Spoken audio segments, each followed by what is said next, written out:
My name's Anne-Marie. I wanted to share a little bit today about my view of what it means to be an authentic leader and why in these changing times it's more important than ever that we put our attention towards what it means to lead from within and to bring these gems out into the world. I see the path of an authentic leader as really a modern-day pioneer. It's a territory and it's a new world that we're engaging on in a much more direct way. It takes so much courage and such a level of vulnerability to be willing to do the kind of inner work that it requires to bring something new into the world. From a leadership standpoint, this first piece that I'm talking about is the internal work. So it's how do we work with the conditioned mind? How do we work with the range of our emotions? Do we get thrown off by them? Do we judge them? Do we welcome them as information? And the same goes for thoughts. What is our relationship to our thoughts? Do we believe that our thoughts represent who we are? Or do we know that the thoughts are actually just moving through us? An authentic leader, it looks at it from the perspective of inquiry and curiosity. And it really is a journey of becoming more intimate with the way that the mind works. And we all have our own default mechanisms. We all have places, if we're stressed, that we will revert to. One of the primary supports for working with the conditioned mind is actually having a practice of watching and becoming more intimate with our particular way the mind defaults and takes us away from just being in the moment. And that there's many ways that we explore that, whether it's we look at our beliefs, we start to notice the thought patterns that we have, we watch the emotions that will arise in certain situations, we watch the patterns that keep recreating themselves over and over, whether it's in a work situation, at home, in a relationship.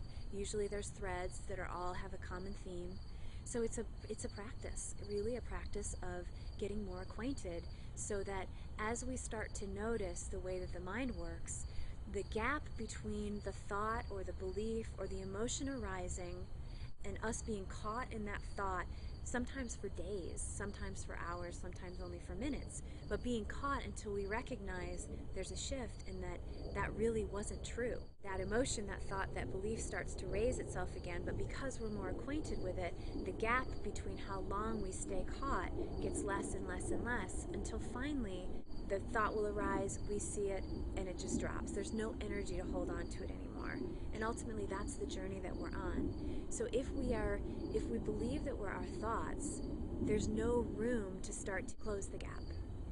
Many traditions tell us that meditation or any other practice, mindfulness practice, is really about getting rid of your thoughts. I would offer another theory, that it's really about getting to know our thoughts so that we can close the gap between the thought, the belief, the emotion arising, and how long we're caught. An authentic leader knows that the commitment to this internal work is their gateway to freedom, and it really starts inside. So as I mentioned, the internal leadership is being able to hold both the conditioned mind and the wisdom and the beingness of what we are, and to let those dance together, to learn to close the gap between when a thought, emotion, belief arises and how long we're caught, how long we actually believe it, that to be able to start challenging the assumptions of our perspectives on the world. So then to take it to the outside, the more we do this work on inner, the more we can show up in the world, keeping our awareness open to the quieting, to the wisdom, to that voice inside of us that calls us forward into a conversation, into a situation, into the next movement that may not make sense to the mind, is such a new way to live.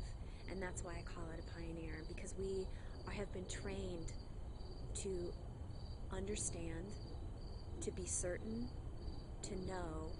And the truth is, the only honest place that we can come back to is the place of not knowing. So as I said before, we are all leaders. And the question is how willing are we to engage in our immediate experience moment after moment, regardless of what it looks like? And how willing are we to challenge our assumptions about ourselves, about what we believe about other people, and what we think our life is supposed to look like? can we stay with the discomfort of the mind giving us thousands of messages every day to keep us distracted from just resting, from just receiving our life the way that it is?